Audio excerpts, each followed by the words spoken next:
Voilà, on le disait tantôt que l'apôtre Richard Fila Saint-Eudes va répondre à vos questions dans cette deuxième partie de questions-réponses autour du thème Jésus, l'Afrique et le christianisme. L'apôtre a donc 7 minutes pour une introduction et ensuite on prendra vos questions. Merci, bonjour à tous. Donc nous commencerons par faire un petit rappel sur le thème énoncé. Il est bien question de Jésus, l'Afrique et le christianisme. Alors, nous voulons rappeler que notre cible initiale ici, c'est le peuple de Dieu, ceux qui se veulent et se reconnaissent comme chrétiens, et par extension, c'est un appel au salut, un appel à la vérité pour tous ceux qui cherchent le chemin du salut, pourquoi pas du bonheur, de paix, de délivrance. Et nous venons pour annoncer que Jésus a dit « Je suis le chemin, la vérité et la vie ». Vérité,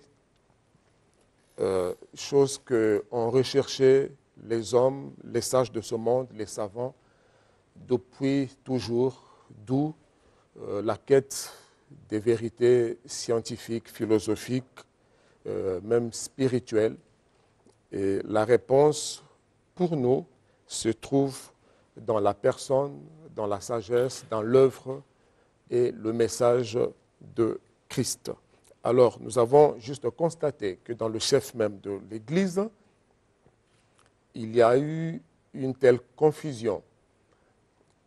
C'est mêlé au culte tellement des pratiques, tellement de croyances, que nous avons voulu, de la part de Dieu, apporter de la lumière, surtout lorsque certaines pratiques entrent dans le culte et qui commencent à toucher le salut. Le plus important pour nous et pour Dieu, c'est pourquoi il a envoyé Christ, c'est pour sauver le monde, parce qu'il y a une vie après cette vie. Il y a la vie, donc, après cette vie. Le plus important, ce ne sont pas les doctrines et les ismes que nous pouvons énoncer ici. L'important, c'est que vous soyez sauvés, parce que la mort, ce n'est pas une parabole, c'est une réalité. Et il faut répondre, chacun répondra de ses œuvres, de sa vie, après la mort, donc la séparation de ce corps d'avec notre esprit. Donc nous n'oublierons pas notre cible et notre objectif au-delà des mots, au-delà de l'intelligence que Dieu nous donne, nous visons votre cœur. Donc c'est comme cela que nous avons voulu répondre à ces préoccupations en constatant que le malin, Satan, ne se contente pas de faire du mal au monde, à l'humanité perdue qui lui est déjà presque acquise, mais pénètre même dans l'Église, au sein de ceux qui sont sauvés ou qui croient l'être, à mener du feu étranger des doctrines, comme Paul disait à Timothée, dans les derniers temps, il sera question des doctrines des démons. Nous voulons déjà commencer par conserver les acquis de la croix, rassurer ceux qui sont rachetés par Christ, leur apporter plus de lumière à cause des confusions. C'est comme ça qu'on a vu entrer dans l'Église certains cultes, certaines pratiques. Alors nous venons réfuter cela au nom des Écritures et au nom du chef même de l'Église. Nous citons Christ. Ça justifie certes, une thématique déjà présentée ici, contraste ou incompatibilité, lumière-ténèbres, le procès entre deux sous-thèmes de la nécromancie. Nous avons mis dedans le spiritisme et autres, l'occultisme. Nous avons donné des versets bibliques qui établissent clairement que le Dieu du ciel et de la terre, celui qui s'est révélé à Abraham, plus tard à Moïse, selon les promesses faites à Abraham, etc., n'a jamais accepté que son peuple ou l'humanité invoque d'autres dieux que celui lui-même qui s'est révélé à Abraham et à ses prophètes. Et jusqu'à aujourd'hui, ces exigences demeurent les mêmes. Nous avons expliqué que cette recherche des médiums, des esprits intermédiaires, était justifiée naturellement par ce vide existentiel, cet instinct religieux, cette soif universelle dans chaque humain perdu et en train de chercher le chemin, la vérité et la vie, afin de chercher d'atteindre Dieu. C'est comme ça que l'humanité s'est livrée à tout ce que nous dénonçons ici. Vous êtes en direct du studio 210. Oui, je voulais poser une question à l'apôtre là. Oui, il vous écoute. Bon, j'aimerais savoir.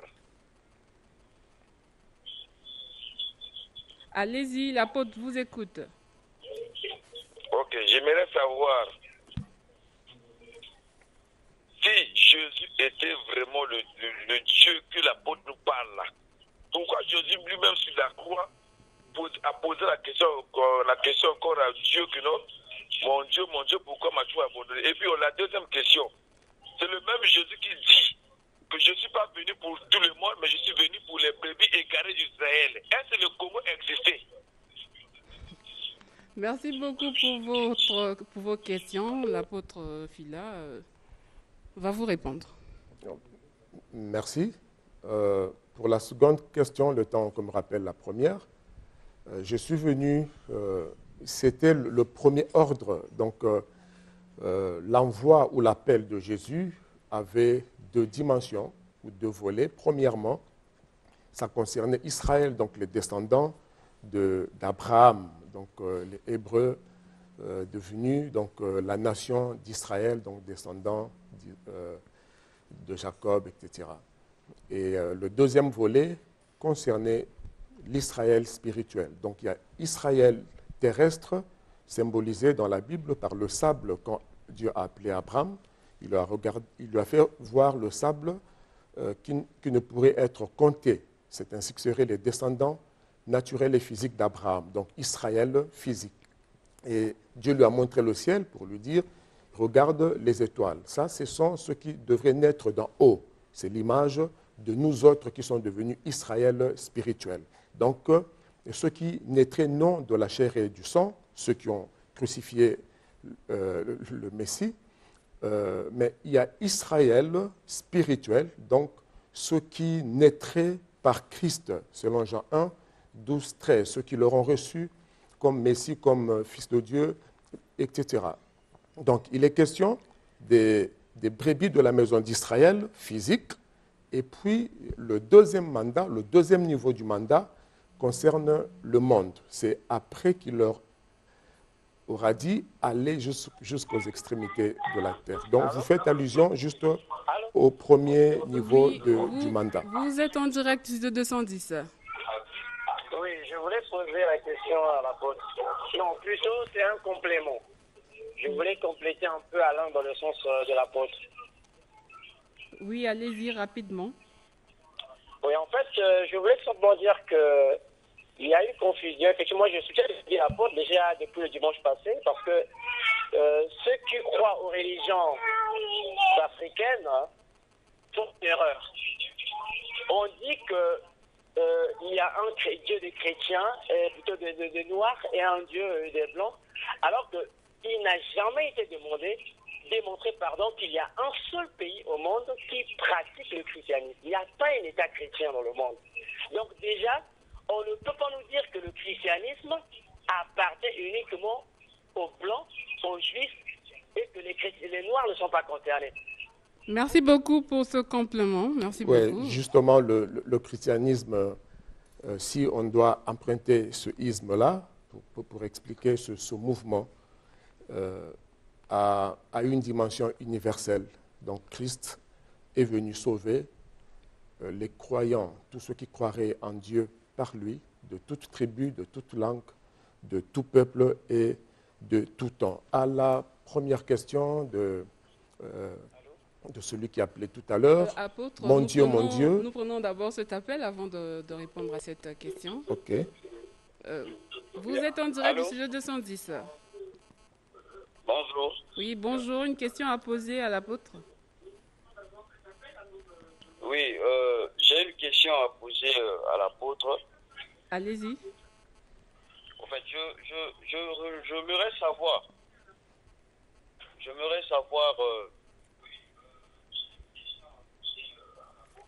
Posez votre question. En fait, qu'il nous explique un peu le Christ quand il est venu sur la terre. Il était venu pour les enfants d'Israël ou bien pour l'humanité tout entière? Je crois que l'apôtre a déjà répondu à cette question. J'ai dit initialement, il est venu sauver les siens. Les siens, comme dans Jean 1, 12, c'est les Juifs, les descendants terrestres, et ceux qui l'ont renié.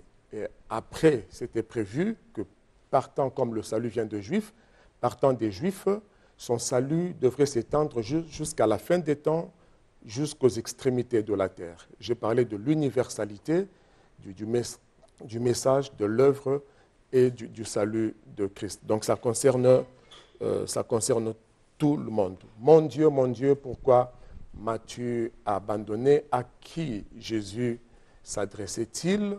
Donc nous avons répondu à cette question de plusieurs manières, parlant même de la doctrine du fonctionnalisme. Nous avons même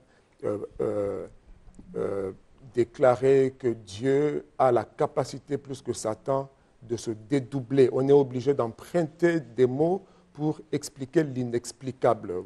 Je suis obligé de penser même à Eddie Murphy dans une séquence de son film que vous connaissez. Il était en train de se coiffer lui-même. Une seule personne, deux personnages. Alors, Dieu qui est le metteur en scène par excellence a bien le droit et le pouvoir étant omnipotent d'être en même temps au ciel et sur la terre. Dieu peut se parler à lui-même, il peut s'appeler son propre fils, il peut devenir son propre fils. Il a monté ce scénario vivant du salut pour sauver l'humanité parce qu'il n'y avait personne d'autre qui pouvait apporter un sang pur pour sauver les humains. Il a pris encore, il est venu sur la terre. Appel. Vous êtes en direct du studio 210.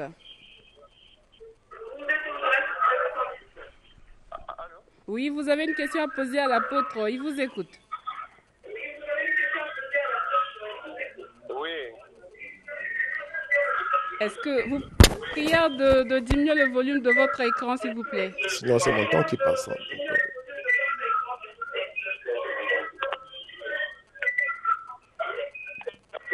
D'accord. Vous avez... je voulais poser la question à l'apôtre. Allez-y, il vous écoute. Donc, si Jésus était venu sauver l'humanité ou Jésus est mort pour l'humanité, bon, à quoi sert de prier si nos péchés étaient déjà pardonnés par sa mort? D'accord, merci beaucoup, apôtre. Ouais. Aidez-moi à le comprendre.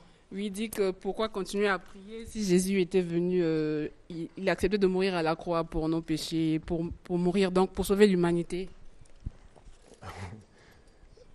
Ben, il a acquis pour nous le pardon de péché et le salut de façon potentielle. Dieu ne fait pas tout à notre place. Il nous veut responsables.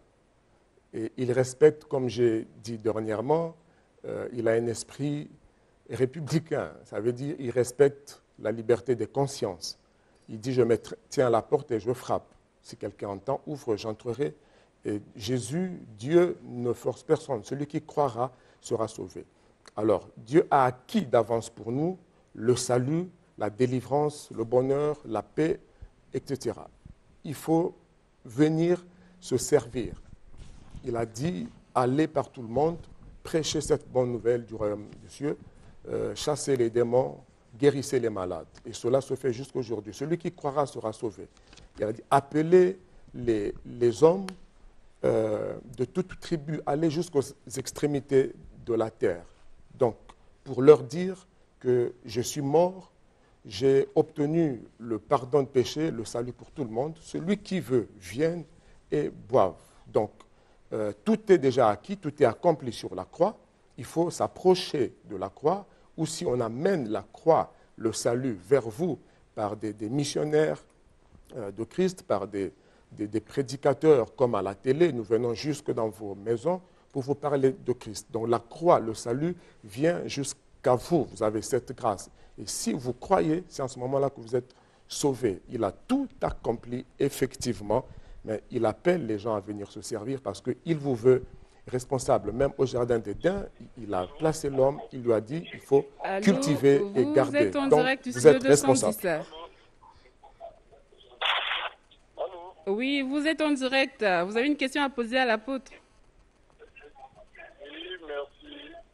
Je voulais parler à l'apôtre. Oui, vous écoute. Oui, je voulais poser la question à l'apôtre. Posez votre question. Ma question est celle-ci.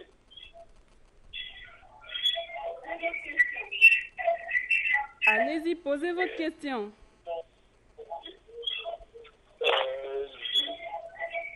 Il pourra peut-être rappeler d'un moment à l'autre le temps qu'il prépare bien sa question, apôtre. Alors, nous étions dernièrement nous sommes en train de parler de Jésus, de l'Afrique et du christianisme, parce que nous avons justement constaté que la foi au niveau de l'Afrique, on a parlé de la cosmologie africaine, dans la conception africaine du monde et même de Dieu. Et des voix se lèvent pour réclamer l'africanisme ou la spiritualité panafricaniste. Nous sommes tous, à un certain niveau, panafricanistes, parce que nous ne sommes pas moins fiers d'être africains. Nous sommes bien fiers de la culture africaine, mais nous venons tracer une ligne de démarcation. Nous avons appelé cela culte et culture. Nous avons dit que l'évangile de Jésus, quand il vient à nous, même quand il vient vers nos ancêtres, ce n'est pas pour effectuer une déculturalisation, ce n'est pas pour déculturer, ce n'est pas pour détruire la culture et même l'art africain. Moi, j'apprécie beaucoup les masques téké, j'ai un regard artistique, j'admire les œuvres d'art de nos ancêtres, quelle sagesse, quelle intelligence. Mais on peut se limiter à là. Il ne faut pas apporter le culte forcément dans la culture et dans l'art africain. Ce qui est à apprécier comme œuvre d'art, un objet d'art, ne doit pas devenir un objet du culte. C'est là qu'il est difficile de faire la différence. Il y a ce que nous enseignons par l'éco-théologie, donc le rapport à Dieu, de Dieu à la nature, ou nos rapports avec la nature. On risque d'adorer la créature au lieu d'adorer le Créateur. Donc nos ancêtres, comme le reste de l'humanité, n'ayant pas connu le véritable Dieu, ont adoré la créature. On s'est retrouvé dans l'animisme. On a voulu attribuer des divinités à la nature, aux arbres, aux tourbillons qu'on appelait Bweta, etc. Même là où il n'y avait aucun esprit, en cherchant Dieu, on attribue Dieu à un phénomène naturel, à la foudre, aux tourbillons, etc. Alors, Dieu comprend cela. Dans Acte 17, à partir du verset 30, un peu plus haut et jusqu'un peu plus bas, Dieu ne tient pas compte de ces temps d'ignorance il appelle tous les hommes en tout lieu à se repentir.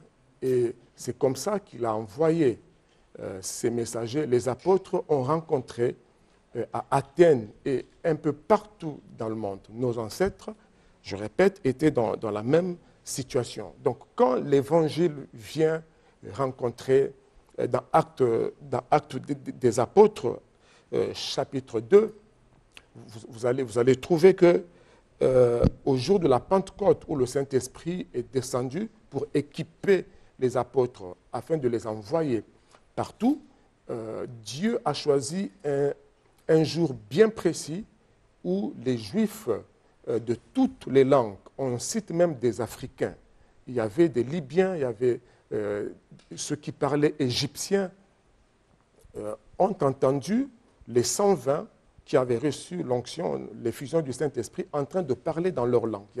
C'était un miracle. Et ce jour-là, 3000 personnes ont été converties. Dieu a fait expressement, c'était à dessein. Il y avait toutes les langues et même les langues africaines. Et ces gens sont repartis dans leur contrée, même jusqu'en Afrique. Nous allons prendre rapidement ce dernier appel, apôtre. Voilà, il est parti. Donc, apôtre, nous sommes pratiquement à la fin de cette émission. Mais on prend rapidement ce dernier appel. Vous êtes en direct du studio 210. Oui, bonjour madame. Oui, bonjour. Vous avez une question à poser? À poser à l'apôtre, oui. Oui, allez-y. Je crois que je reviens sur le thème Jésus, l'Afrique et le christianisme. Oui. Qu'est-ce qu'il veut dire par Afrique et le christianisme? Jésus, l'Afrique, le christianisme, parce que on sent son exposé là, on ne comprend rien. Il explique qu'est-ce qu'il entend par Jésus, qu'est-ce qu'il entend par Afrique, qu'est-ce qu'il entend par le christianisme. Là, on peut avoir un éclairage. D'accord. Merci beaucoup d'avoir appelé, apôtre. Ça sera aussi votre mot de fin, puisque nous sommes arrivés à la fin donc, de cette émission. Oui, je veux comprendre sa question et conclure avec. Oui, il dit qu'il veut comprendre le sens justement de votre thème, Jésus, l'Afrique et le christianisme. Oui, justement parce qu'il y a une confusion sur Jésus, la foi chrétienne appliquée en Afrique, cette foi c'est mêlé aux coutumes ancestrales, chose que la doctrine de Christ n'accepte pas. Donc on veut établir le rapport et dégager les nuances. Quel Jésus, quel christianisme et comment ce christianisme, comme on l'appelle, peut se pratiquer en Afrique. Donc on a voulu présenter justement la foi chrétienne dans sa dimension la plus pure et la plus scripturaire et dénoncer toutes les pratiques qui se sont retrouvées dans le culte chrétien, à ne pas confondre ce qui doit être culturel à ce qui est strictement culturel selon la nouvelle alliance. Alors les questions posées ici, de foi qui sort du contexte, absorbent le temps prévu pour aller plus loin dans les explications. Nous voulons juste garantir que l'Évangile ne vient pas pratiquer une sorte d'ethnocide, la suppression, l'effacement, la destruction de nos cultures. Donc nous annonçons Christ dans le respect des cultures, mais nous voulons être clairs là-dessus, que Dieu, on ne le mélange pas avec d'autres esprits, avec d'autres doctrines. Comme le temps n'aura pas encore une fois suffi, nous reviendrons là-dessus et à votre disposition au 06 903 51 14. Que Dieu vous bénisse. Merci, apôtre Richard Filas Sainte. C'était question-réponse et le 210 continue.